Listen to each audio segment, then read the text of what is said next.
So welcome to this special video guys.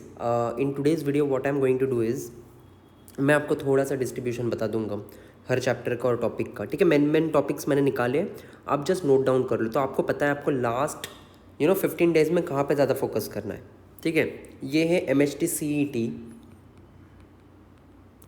2022 वालों के लिए बहुत इंपॉर्टेंट है। इवन 23 वाले भी इसको नोट डाउन कर सकते हैं बिकॉज आपको एक डायरेक्शन मिलेगा प्रिपरेशन के लिए। ठीक है, but those who are appearing for CET now in August, please go through this complete video and note down the topics. KTG, that is kinetic theory and radiation, 12%. ठीक है, oscillation 8, atoms, molecular and nuclei 8%, rotational motion 7, electrostatic 7, magnetic 7, electromagnetic 6, semiconductor 6, wave motion 5% और magnetism 5%. This is the weightage of some of the topics of physics that are heavily tested. ये सबसे maximum से minimum तक मैं गया हूँ नीचे। ठीक है, सो सबसे पहले आप क्या करो, whatever days you are left with, take 2 chapters a day, take 2 chapters a day.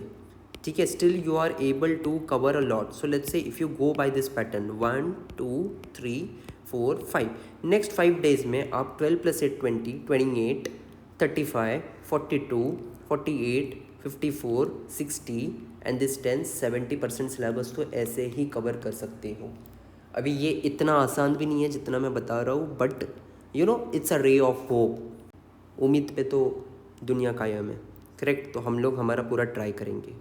Now apart from those topics for physics that I have already told you, right, these are some of the topics and their particular weightages. इनका weightage relatively कम है but इसको ignore तो नहीं किया जा सकता, correct. Circular motion 4, surface tension 4, ये interference and diffraction 4, current electricity, gravitation, stationary waves, electrons, protons, और ये सब नीचे के topics, elasticity, wave theory and communication system.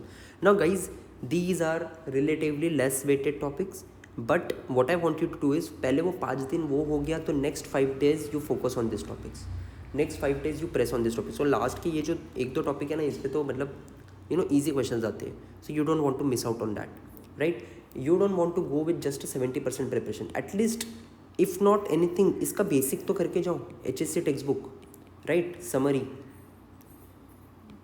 main formula, and if you have got some extra time please go through some PYQs, that's it। इतना भी करोगे guys तो भी चलेगा। ठीक है, पहले जो मैंने पहले स्लाइड पे जो बताया है वो चैप्टर थोड़ा अच्छे से करो, थोड़ा डेप्थ में जाओ, और ये चैप्टर्स को थोड़ा ऊपर के ऊपर करो, बट ऊपर के ऊपर भी करोगे तो बेसिक्स तो अच्छे से करके जाओ, राइट। क्या पता उसमें मतलब ये देखो इतना परसेंट है इसमें, एटलीस्ट 5-10 भी सवाल सही हो गए हमारे तो it's good for us, right. So please take this as well seriously. देखो 50 क्वेश्चन है टोटल, 50 में हम लोग 70% 30% ब्रेकअप कर रहे हैं, करेक्ट। इसका 70% मतलब ऑलमोस्ट 35 हो जाता है, इसका 15 क्वेश्चन हो जाता है। ये 35 में ज़्यादा से ज़्यादा बराबर लाने का ट्राई करो बिकॉज आप इस पर फोकस करने वाले हो, और ये 15 में से at least try to maximise your score. कुछ नहीं तो 5-6 बराबर आ जाएंगे आपके, और बाकी फ्लूक मारोगे।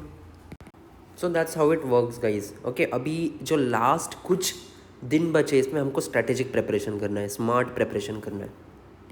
अभी हम लोग केमिस्ट्री के बारे में देखते हैं। ठीक है, सो केमिस्ट्री एक ऐसा सब्जेक्ट है जिसमें आप आपका परसेंटाइल बढ़ा सकते हो, और it easily, plus you can mark the options, फटाफट क्वेश्चंस करके आप आगे निकल सकते हो, और फिजिक्स में थोड़ा सा एक मतलब सॉल्विंग टाइम दे सकते हो। तो बेसिकली ये जो थर्मोडाइनमिक्स एनर्जेटिक्स 15% है, right. You can see P block elements, your coordination compound, D block and F block, ये सारे जो चैप्टर्स हैं ये आपके काफ़ी इंपॉर्टेंट चैप्टर्स है। इसमें काफ़ी सारे थ्योरेटिकल भी है, काफ़ी सारे फिजिकल केमिस्ट्री के पे चैप्टर्स आ रहे हैं। सो इसके हिसाब से आप आपका प्रायोरिटी ऑर्डर डिसाइड कीजिए पढ़ाई करने का। रोज़ का अगेन जैसा मैंने बोला है 2-2 चैप्टर का आप ये करिए, बट परफेक्ट करिए, फिर भी 4-5 दिन में आप काफ़ी स्टेबल स्टेज में आ जाते हो। And lastly the foremost important thing that everyone has been asking me is maths का स्ट्रैटेजी एंड मैथ्स का वेटेज। ठीक है, अगर मैं मैथ्स का वेटेज बताऊँ आपको, सबसे पहले हम लोग इंटीग्रेशन की बात करते हैं, ऑलराइट। 9%। ट्रिग्नोमेट्रिक फंक्शन, ट्रिग्नोमेट्री जैसे मैंने पहले भी बोला एक वीडियो में कि काफ़ी क्वेश्चंस आ रही है 2 साल से ट्रिग्नोमेट्रिक, तो उसको सीरियसली लियो थोड़ा सा, और सीरियसली लेके कैसा है कि थोड़ा सा उसके PYQs और मेन फार्मूलाज करके जाओ, फिर भी you will do good. Alright, then comes your differentiation, probability, and all these questions. It carries around about a good amount of percentage. Whereas if you see the other remaining chapters, AOD हो गया आपका, differential equation हो गया, इस पे 2 से 3 question तो for sure आते हैं, करेक्ट। और ये भी काफ़ी प्रेडिक्टेबल क्वेश्चन है गाइस, ऐसा नहीं है कि मतलब कुछ अलग ही आ रहा है हर साल। Alright, if you know go through the PYQs, अगर आप PYQs का एक पैटर्न देखते हो कि किस टाइप के क्वेश्चंस आ रहे हैं और किस टाइप के फॉर्मूला और कंसेप्ट लगाने पड़ रहे हैं, तो you will do really good in CT guys. It has to be a strategic preparation.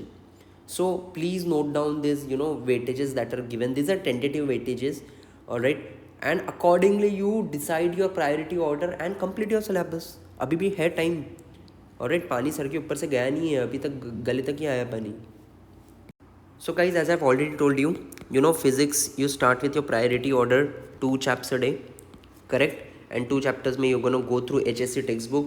You're gonna go through some good publication like Target or Arihant or whatever you want to. I won't comment on that, but go through some PYQs as well. Alright, go through all the important points to note. होता है ना ये सब important formulas, ये सब एक sheet पे लिख के रखो, जैसे मैंने पहले भी बताया आपको. सिमिलरली केमिस्ट्री का करो 2 चैप्टर, ऑलराइट. और मैथ्स के minimum what I want you to do is keep solving at least 60 to 80 questions per day, ठीक है. और ये करते करते I would want you to give a mock every alternate day. Now guys, mock देना ज़रूरी है, आई अग्री, बट मॉक सही तरीके से देना भी ज़रूरी है. जैसे ही आपका पेपर स्टार्ट होता है एक स्ट्रेटेजी होता है, राइट. क्वेश्चन 1, क्वेश्चन 2, क्वेश्चन 3 ऐसा सब आ जाता है order. Don't go in that order. लगे तो पहले 1 मिनट स्कैन कर लो पेपर पूरा, देख लो कौन से ईजी टॉपिक्स आए, कौन सा टफ टॉपिक आया, आपको क्या आता है, and then start doing the easy ones, then go on to the medium ones, then go on to the difficult ones. 3 round में सॉल्व करो, राउंड 1, राउंड 2, राउंड 3. और एक डिसिप्लिन रखो guys, please keep discipline with respect to time. अगर आप ये paper solve कर रहे हो और आप एक क्वेश्चन पे अटक गए और उस पर 3 मिनट, 4 मिनट, 5 मिनट हो गया, फिर हमारा ईगो बोलने लगता है कि यार 4 मिनट दे दिए, मैंने तो ये टॉपिक पढ़ा था, मैं करके ही जाऊँगा या करके ही जाऊँगी. नहीं, that is spoiling your party for that day. उसके वजह से आपका पूरा CET ख़राब हो जाएगा. तो please again take one advice from me, leaving is more important than solving in CET. Skipping is more important. Skip करके भले ही बाद में आ जाओ वो क्वेश्चन पे टाइम मिले तो, बट यार आगे के ईजी क्वेश्चन क्यों मिस आउट कर रहे हो बिकॉज आप इस पे अटक गए हो, राइट. हमें पूरा पेपर देखना है, राइट. हमें अच्छे नंबर निकालने हैं तो हमें पूरा पेपर देखना चाहिए. पूरे पेपर पे वो लोग बीच में कहीं पे इजी क्वेश्चंस डालते हैं, कहीं पे वो आपने जो टॉपिक्स अच्छे से किए वो क्वेश्चंस आ जाते हैं. तो अगर आप एक ही क्वेश्चन पे अटक जाओगे या तो कुछ मतलब ऐसे ही क्वेश्चंस पे टाइम वेस्ट करोगे, आपको टाइम नहीं कंप्लीट नहीं होगा पेपर आपका, right. So I am saying this from experience. So give the mock, but give it with a very good strategy.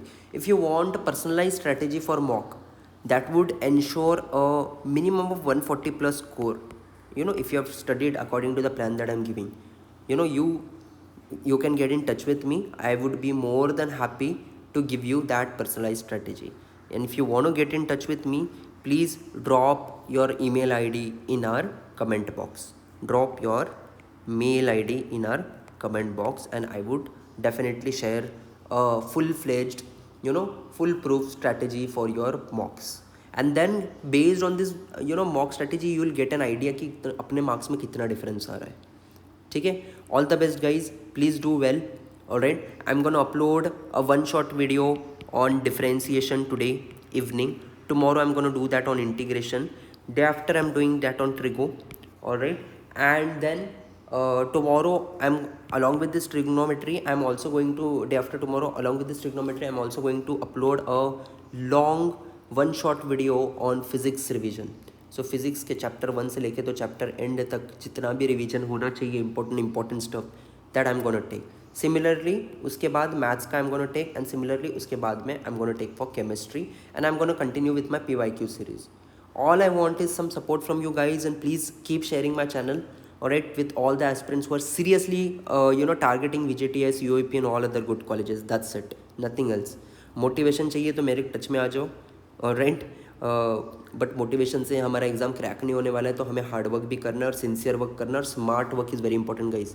याद रखो, हार्ड वर्क तो अभी लास्ट के दिनों में सब लोग करेंगे, हमें स्मार्ट वर्क करना है. Thank you guys.